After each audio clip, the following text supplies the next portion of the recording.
everyone, welcome back to CBSE Learners. This is me Pooja and Kira. I welcome you all to my online classes where you can learn absolutely free of cost. Then what are you waiting for? Just go and hit the subscribe button because I have seen most of you are forgetting to subscribe after you are reviewing or seeing this video. So don't waste the time, just go and subscribe because your subscription encourages me to make more video. Okay, so just go and hit the subscribe button and along with the bell button. If you don't hit the bell button, you will won't get all the notifications about my videos. So just go and do the subscription and come back. And today in this class, I will explain you one small poem which is The Squirrel from class 7 NCERT textbook. Okay, now this poem is written by the poetess Mildred Armstrong. Now before starting the poem, the name of the poem is The Squirrel and it's written by poetess. Why I am saying poetess, you can call poet also because it's a now poet, the word is right now considered as a neutral gender because but before it was poet and poetess. So you can call poetess, even you can call poet. There is no fault in that. Now it's considered as a neutral gender because it can be a male or can be female. So poet is now, the term poet is now a neutral gender. But still, if I prefer to call poetess, I was habituated with the term poetess. Okay. Now let me give you some information about our poetess Mildred Armstrong. She was actually an American origin lady. She was born on 11th November 1930. She wrote many poems and prose and stories, and she died on February 20, 2017 at the age of 86. Okay, so she was of nationality American. Okay, now let's start the poem The Squirrel. He wore a question mark for tail, an overcoat of grey. He sat up straight to eat nut. He liked to tease and play, and if we ran around his tree, he went the other way.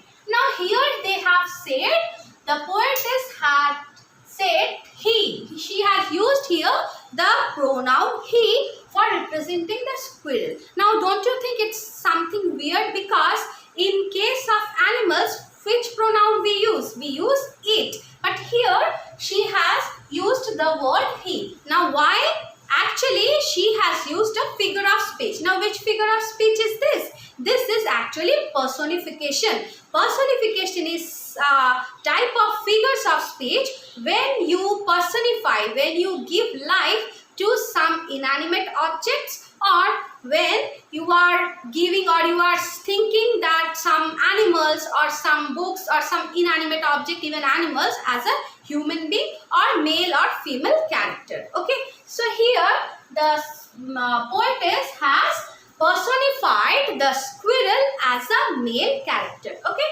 so that's why she has used the pronoun he to represent the squirrel. He wore a question mark for tail. Now, who wears a question mark for tail instead of tail? No one, isn't it? But why she has said, why she has compared her tail with a question mark?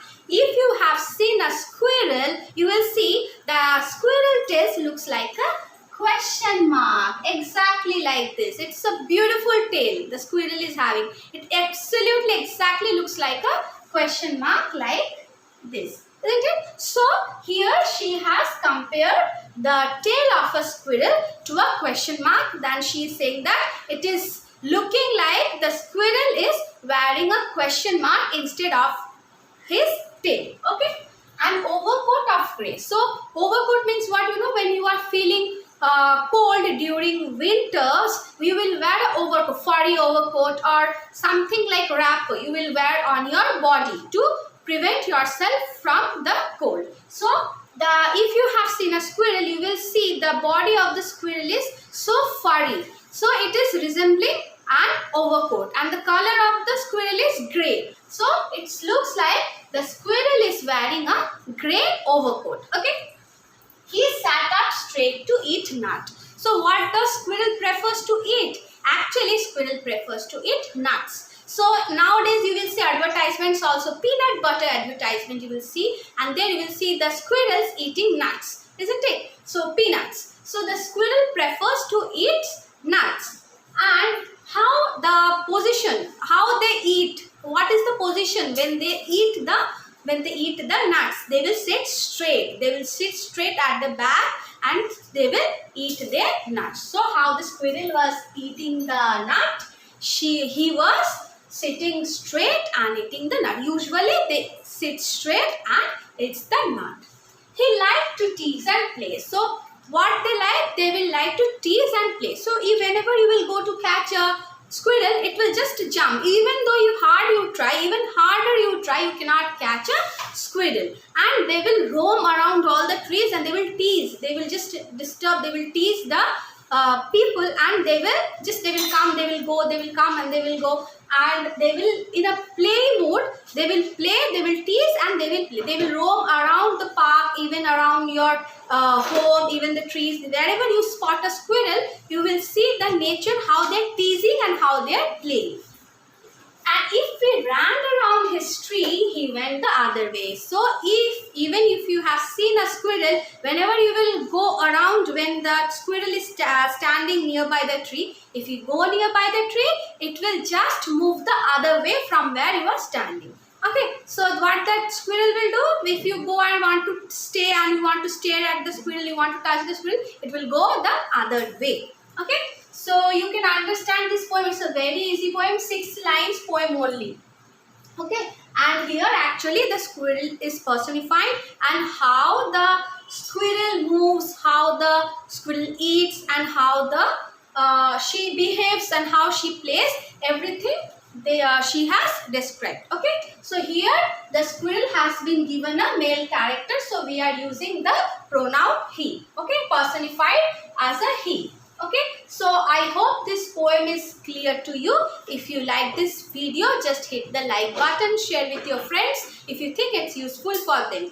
And don't forget to subscribe, as all of my viewers are actually unsubscribers. Okay, so just hit the subscribe button along with the bell button, and thanks for staying tuned with us and watching our video. Thank you.